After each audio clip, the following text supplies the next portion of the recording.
Color coding of electrical conduit and water pipe is indeed an NEC requirement. The National Electrical Code, specifically Section 358.10, states that conduit, tubing, and fittings shall be identified by distinctive colors. This section outlines specific colors for different types of conduits. Rigid metal conduit, often referred to as RMC, shall be gray. Intermediate metal conduit, abbreviated as IMC, shall also be gray. Electrical non-metallic conduit, known as ENT, shall be white, gray, or orange. Polyvinyl chloride conduit, typically called PVC, shall be white, gray, or orange. Furthermore, Section 572.14 states that water pipe shall be identified by a white exterior finish. The NEC does not specifically mention NEMA standards or industrial policies directly within these sections. However, it is important to recognize that the NEC often incorporates relevant industry standards by reference. This means that while a specific NEMA standard might not be explicitly cited, the NEC requirements can align with and acknowledge industry best practices defined by organizations like NEMA. The primary purpose of these color coding requirements in the NEC is to ensure easy identification of different types of conduits and pipes. This is critically important for safety, efficient maintenance, and to prevent potential hazards.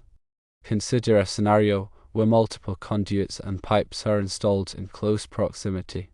Without a clear color coding system, it would be difficult to quickly and accurately identify the purpose of each conduit or pipe. This could lead to accidental damage during maintenance, incorrect connections, or other hazardous situations. The gray color assigned to RMC and IMC helps distinguish these metallic conduits from non-metallic options. RMC provides the highest level of physical protection for conductors and is typically used in areas where there is a high risk of damage. IMC offers a similar level of protection but is generally lighter and easier to work with. The option of white, gray, or orange for ENT and PVC allows for flexibility in installation while still providing a visual distinction from metallic conduits and water pipes. ENT is often used in dry locations where flexibility is needed, while PVC is suitable for both above-ground and underground applications. The white exterior finish specified for water pipes ensures that they are easily differentiated from electrical conduits. This is crucial because contact with water and electricity can create extremely dangerous situations. Clear identification helps prevent accidental drilling into water pipes when working on electrical systems, and vice versa. The NEC color coding requirements are not just about aesthetics, they are about safety and preventing accidents. By adhering to these standards, electricians, plumbers, and other tradespeople can work more safely and efficiently. Regular inspections should verify that existing installations comply with the NEC color coding requirements. Over time, paint can fade, labels can fall off, and conduits or pipes can become obscured. Regular inspections can identify any areas where the color coding is no longer clear and take corrective action. This might involve repainting conduits or pipes, replacing labels, or improving lighting in the area. In addition to the color coding requirements, the NEC also includes requirements for labeling conduits and pipes. Labels should clearly indicate the purpose of the conduit or pipe, such as power, lighting, communication, or water. These labels should be placed at regular intervals along the conduit or pipe and at any points where it changes direction. The combination of color coding and labeling provides a comprehensive system for identifying different types of conduits and pipes. It's important to remember that the NEC is a constantly evolving document. It is updated every 3 years to reflect changes in technology, best practices, and safety concerns. Therefore, it is essential for electricians, inspectors, and other professionals to stay up to date on the latest edition of the NEC and any local amendments that may be in effect. To ensure compliance with NEC requirements, several steps can be taken. Firstly, thorough training is essential for all electricians and other personnel working with electrical systems. This training should cover the NEC color coding requirements, as well as other relevant safety standards. Secondly, regular inspections should be conducted to verify that existing installations comply with the NEC. These inspections should be performed by qualified individuals who are familiar with the NEC and local regulations. Thirdly, proper documentation should be maintained for all electrical work. This documentation should include details about the types of conduits and pipes used, their color coding, and their labeling. The NEC color coding requirements are a fundamental aspect of electrical safety. By adhering to these standards, we can create safer working environments and prevent potential hazards. The information is designed to improve the understanding of the color coding regulations within the National Electrical Code and their importance in maintaining safety and efficiency in electrical and plumbing installations. These regulations dictate specific colors for different types of conduits and pipes, ensuring easy identification and preventing potential hazards. The NEC is a comprehensive set of guidelines that governs electrical installations in the United States. It is updated every 3 years to reflect changes in technology, best practices, and safety concerns. The NEC is not a law itself, but it is often adopted by state and local governments as part of their building codes. This means that compliance with the NEC is legally required in many jurisdictions. The NEC is divided into several articles, each addressing a specific aspect of electrical installations. Article 300 covers general wiring methods, while Article 310 covers conductors for general wiring. Article 358, as mentioned earlier, specifically addresses electrical metallic tubing. It outlines the requirements for the installation, support, and grounding of EMT. It also includes the color coding requirements. Similarly, Article 352 covers rigid polyvinyl chloride conduit, and Article 356 covers liquid-type flexible non-metallic conduit. These articles also include specific requirements for the installation, support, and grounding of these types of conduits. The NEC also includes tables that provide detailed information about conductor ampacity, conduit fill, and other important factors. These tables are essential for ensuring that electrical installations are safe and efficient.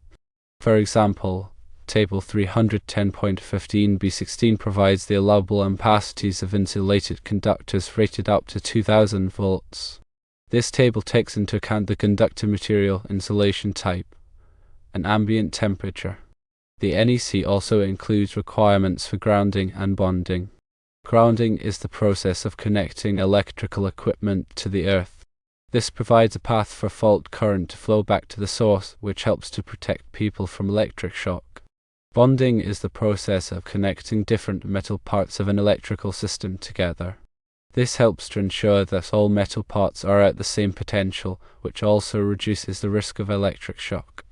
The NEC also includes requirements for overcurrent protection.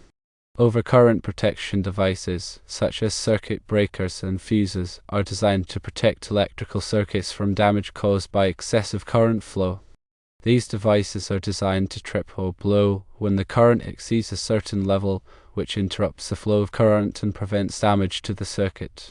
The NEC also includes requirements for wiring devices, such as switches, receptacles, and lighting fixtures. These devices must be listed by a recognized testing laboratory, such as Underwriters Laboratories, and must be installed in accordance with the NEC. The NEC also includes requirements for special occupancies, such as hazardous locations, healthcare facilities, and places of assembly. These occupancies have unique electrical requirements that must be addressed to ensure safety. For example, hazardous locations, such as areas where flammable liquids or gases are present, require explosion-proof electrical equipment. Healthcare facilities require special grounding and bonding systems to protect patients from electric shock. Places of assembly, such as theaters and stadiums, require emergency lighting and power systems to ensure the safety of occupants in the event of a power outage. In addition to the NEC, there are also other standards and regulations that may apply to electrical installations. These include state and local building codes, as well as standards developed by organizations such as NEMA, the Institute of Electrical and Electronics Engineers, and the American National Standards Institute. It is important for electricians and other professionals to be familiar with all of the applicable standards and regulations. To summarize, the NEC is a comprehensive set of guidelines that governs electrical installations in the United States. It includes requirements for wiring methods, conductors, grounding, overcurrent protection, wiring devices, and special occupancies. Compliance with the NEC is essential for ensuring the safety of people and property. The gray color is designated for both rigid metal conduit and intermediate metal conduit under Section 358.10 and B of the NEC. This is a long-standing standard that aids in quick visual identification by electricians and inspectors. The specification of gray for RMC and IMC serves several purposes. Firstly, it provides immediate visual differentiation from other types of conduit, especially non-metallic ones. Secondly, it indicates the robust nature of these conduits, which are typically used in environments requiring substantial physical protection for wiring. Thirdly, it helps maintain consistency across different installations, making maintenance and future modifications easier. The NEC specifications regarding color are designed to minimize confusion and reduce the likelihood of errors during installation and maintenance. This is crucial in potentially hazardous environments where incorrect identification could lead to serious consequences. The use of distinct colors helps ensure that the appropriate materials are used for the specific application, enhancing safety and operational efficiency. In addition to the specific requirements outlined for conduit color, the NEC also includes general guidelines for identifying other types of electrical equipment and components. For example, it stipulates how conductors should be identified based on their function, using colors such as black, red, and blue for phase conductors, white for neutral conductors, and green for grounding conductors. These color coding conventions help prevent accidental misconnections and ensure proper circuit operation. Regular updates to the NEC ensure that it remains relevant and reflects the latest advances in technology and safety practices. These updates often include clarifications or modifications to existing requirements, as well as the introduction of new provisions to address emerging issues. Staying informed about the current edition of the NEC is crucial for all electrical professionals. Continuous education and training on the NEC requirements are essential for maintaining competency and ensuring compliance. Many organizations offer courses and certifications that focus on the NEC and other electrical standards. Engaging in these educational opportunities helps professionals stay up to date with the latest industry practices and regulatory changes. In addition to the NEC, other standards and guidelines may also influence electrical installations. These can include local building codes, industry best practices, and manufacturer recommendations. Being aware of these supplementary standards and guidelines is important for ensuring a comprehensive approach to electrical safety. Furthermore, the NEC encourages the use of proper labeling and documentation for all electrical systems. Clear and accurate labeling of conduits, panels, and other equipment helps facilitate maintenance, troubleshooting, and future modifications. Proper documentation provides a record of the installation, which can be valuable for future reference. The color coding specifications in the NEC also align with broader efforts to promote standardization and consistency in the electrical industry. By adhering to these standardized practices, electrical professionals can enhance safety, improve efficiency, and minimize the risk of errors. The NEC is not intended to be a static document. It is continually revised and updated to reflect changes in technology, industry practices, and safety concerns.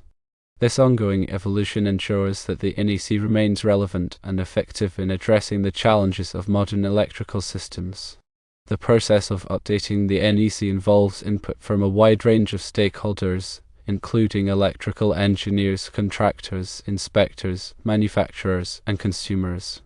This collaborative approach helps ensure that the NEC reflects the diverse needs and perspectives of the electrical community.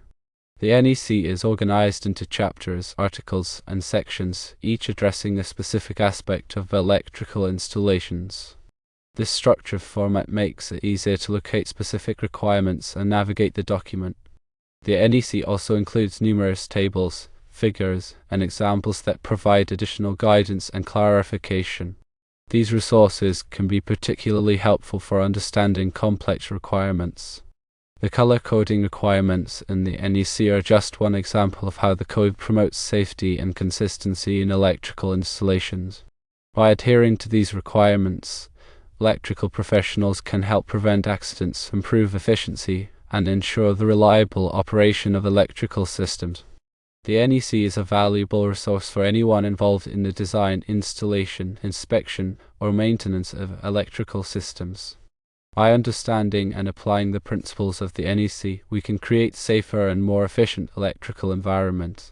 The NEC also addresses the proper use of flexible metal conduit, flexible metallic tubing, and associated fittings.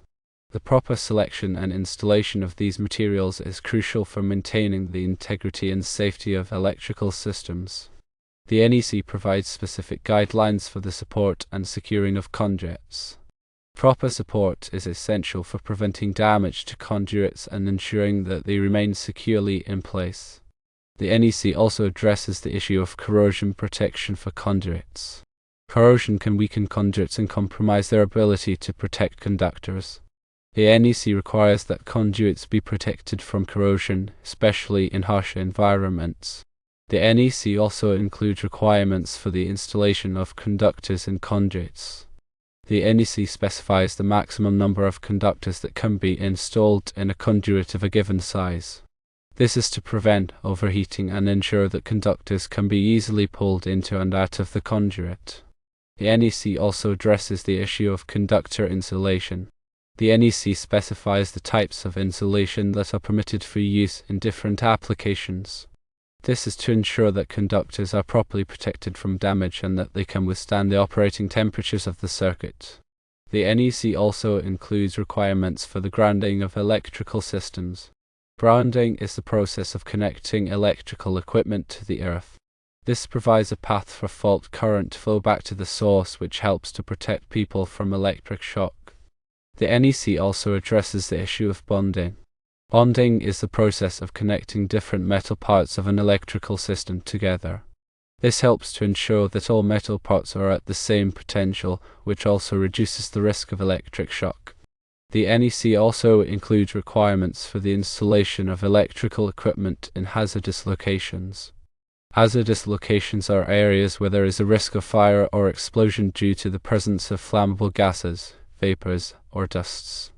The NEC specifies the types of equipment that can be used in hazardous locations and the installation methods that must be followed. The NEC also includes requirements for the installation of electrical equipment in healthcare facilities. Healthcare facilities have unique electrical requirements that must be addressed to ensure the safety of patients and staff. The NEC also includes requirements for the installation of electrical equipment in places of assembly. Places of assembly are areas where large numbers of people gather, such as theaters, stadiums, and churches. The NEC specifies the requirements for emergency lighting, exit signs, and other safety features in places of assembly.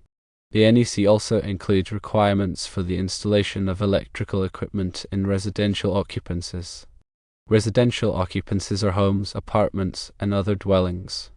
The NEC specifies the requirements for wiring methods, grounding, overcurrent protection, and other safety features in residential occupancies.